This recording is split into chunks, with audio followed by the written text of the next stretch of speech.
தனுர்மாதம் என்று சொல்லக்கூடிய மார்கழி நல் மாதத்தில் நாம் 20 நாட்களாக திருவெம்பாவையின் ஒவ்வொரு பாசுரமாக பொருளை அறிந்து அனுபவித்துக் கொண்டிருந்தோம். இன்று முதல் வரும் 10 நாட்களுக்கு திருப்பள்ளி எழுச்சி என்பதிலிருந்து ஒவ்வொரு பாசுரத்திற்கு உண்டான விளக்கமும், அதை தொடர்ந்து அந்த பாடல் ராகத்துடன் பாடப்படுவதையும் நாம் எல்லோரும் கேட்டு மகிழ்வோம். மாணிக்க வாசகர் திருப்பெருந்துறை என்று சொல்லக்கூடிய தலத்தில் பெருமானை நினைத்து பாடிய இந்த திருப்பள்ளி எழுச்சியானது எப்படி இறைவன் பள்ளியறை பூஜைக்கு பின் துயிலுறங்க செல்கிறாரோ மறுநாள் காலையில் சிவபெருமானை எழுப்புவதாக அமைந்ததே இந்த திருப்பள்ளி எழுச்சியாகும். அப்படிப்பட்ட திருப்பள்ளி எழுச்சியில் மாணிக்க வாசகர் சிவபெருமானை குறித்து பாடிய அந்த 10 பாடல்களே ஆவுடையார் கோயில் தலத்தை முன்னிறுத்தி திருப்பெருந்துறை என்று குறிப்பிட்டு பாடிய பாடல்களை அதன் பொருள் என்ன என்பதையும் நாம் சிந்திப்போம். போற்றி என் வாழ்முதல் ஆகிய பொருளே என்று இந்த பாசுரம் தொடங்குகிறது. இறைவனை போற்றி என்னுடைய முழு சிந்தனையையும் என்னுடைய எண்ணத்தில் இருக்கக்கூடிய சிவபெருமானே முழுமுதற் பொருள் என்று கூறி அந்த அழகாக வாழ்நாள் முழுவதும் அவரே எனக்கு தலைவர் என்று தொடங்கும் மூலமாக இந்த பாடல் அமைந்துள்ளது. இந்த பாடலில் சிவபெருமானின் இணை அடிகளை பற்றி கூறி அதன் சிறப்பையும் கூறி அவர் பாடத் துவங்குகிறார். போற்றி என் வாழ்முதல் ஆகிய பொருளே புலர்ந்தது. எப்படி எனக்கு முதற் பொருளாக இருக்கக்கூடிய சிவபெருமானே, இன்றைய அருமையான பொழுதானது வைகரையில் மெல்ல மெல்ல சூரிய கிரணங்கள் வந்து இங்கே எழும்பிக் கொண்டிருக்கின்றன. அந்த அருமையான சந்தர்ப்பத்தில் உன்னை துயில் எழுப்புவதற்காக இந்த திருப்பள்ளி எழுச்சியினை அடியேன் வழங்குகிறேன் என்று இந்த பாடல் துவங்குகிறது. பூங்கழற்கு இணை துணை மலர் கொண்டு என்று கூறுகிறார். அப்படிப்பட்ட பூங்கழல்களானது மிக அழகாக மென்மையான கழல்கள், சிவபெருமானின் கழல்கள். அந்த கழல்களுக்கு இணையாக இருக்கக்கூடிய அழகிய மலர்களை கொண்டு சிவபெருமானுக்கு துயில் எழுப்புவதாக இந்த பாடல் துவங்குகிறது. அப்படி அழகான மென்மையான அவருடைய திருப்பாதங்களுக்கு இணையான மலர்களை கொண்டு இந்த சிவபெருமானை நான் திருப்பள்ளி எழுச்சி என்று சொல்லக்கூடிய இந்த பாசுரம் மூலம் எழுப்புகிறேன். ஏற்றின் திருமுகத்து மலரும் என்று அடுத்த வரியில் கூறுகிறார். அப்படி இந்த மலர்களை அவருடைய திருவடியில் வைத்தவுடன் சிவபெருமானுக்கு ஒப்பில்லா மகிழ்ச்சி உண்டாகிறது.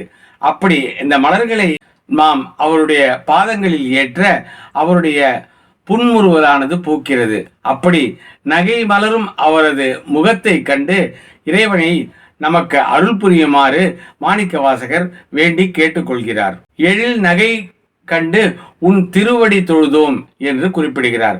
அவருடைய திருவடிகளை தொழ அந்த மலர்களை இணையடிகளிடையே வைத்த போது அழகான வண்ண மலர்களை பெற்ற சிவபெருமான் மிகவும் மகிழ்ச்சியுற்று தன் புன்முறுவல் பூத்த மந்தஹாசத்துடன் அவர் நம்மை பார்ப்பதாக உணர்ந்து இந்த திருப்பள்ளி எழுச்சியினை பாடத் துவங்குகிறார். சேற்று இத கமலங்கள் மலரும் தன் வயல் சூழ் என்று அந்த ஆவுடையார் கோயிலில் சுற்றி இருக்கக்கூடிய சூழலை இந்த வரிகளின் மூலம் விளக்குகிறார்.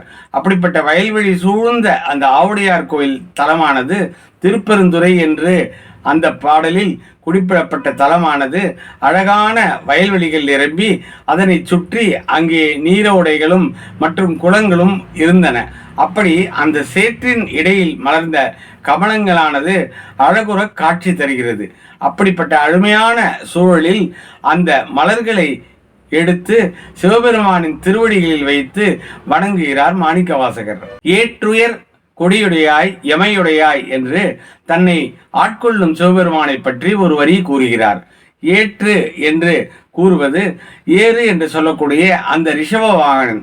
அந்த ரிஷப வாகனமானது மிக உயரமான ஒரு கொடியில் பறந்து கொண்டிருக்கிறதா. கொடியில் ரிஷப வாகனத்தை தாங்கிய சிவபெருமானை நினைத்து ஏற்றுயர் என்று அந்த ஏறு பொருந்திய அந்த கொடியை அவர் காண்கிறார். அப்படி ஏற்றுயர் கொடியுடையாய் சிவபெருமான் என்று சிவபெருமானின் பெருமையை கூறி அவருடைய நந்தி வாகனத்தை பொருந்திய அந்த கொடியையும் பார்த்து என்னை ஆட்கொள்வாய் என்று கேட்டுக்கொள்கிறார்.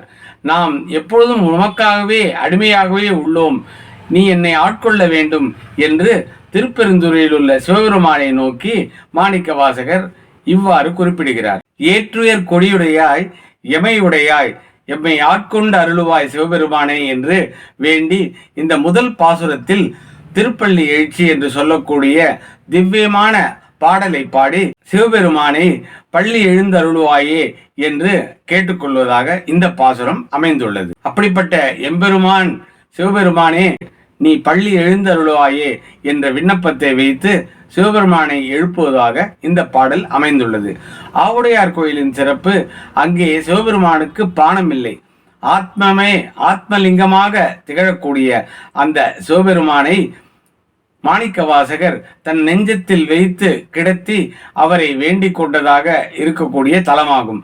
அப்படி மிகச் சிறப்புமிக்க வேலைப்பாடுகள் கொண்ட ஆவுடையார் கோயில் கொடுங்கை அழகு நீங்களாக என்று அந்த காலத்தில் ஒப்பந்தம் செய்வார்களாம் சபதிகள். காரணம், அங்கு இருக்கக்கூடிய கொடுங்கை அழகை நம்மால் செய்யவே முடியாது. அப்படி முன்னிருந்து மாணிக்கவாசகர் கட்டிய ஆலயமே திருப்பெருந்துறை என்று சொல்லக்கூடிய ஆவுடையார் கோயிலாகும். இது மிக சிறப்பான ஒரு தலமாக மாணிக்கவாசகர் பாடியருளிய தலமாகவும் விளங்குகிறது.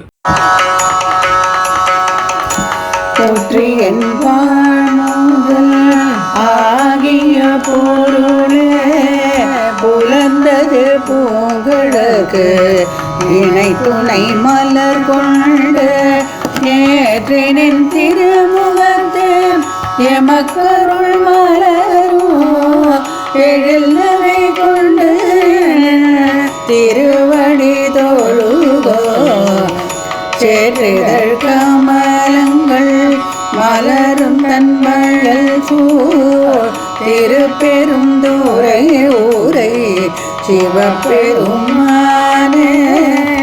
ஏற்றுயர் கொடியுடையாய் எமையுடையாய் எம்பெருமான் பள்ளி எழுந்தருளாயே.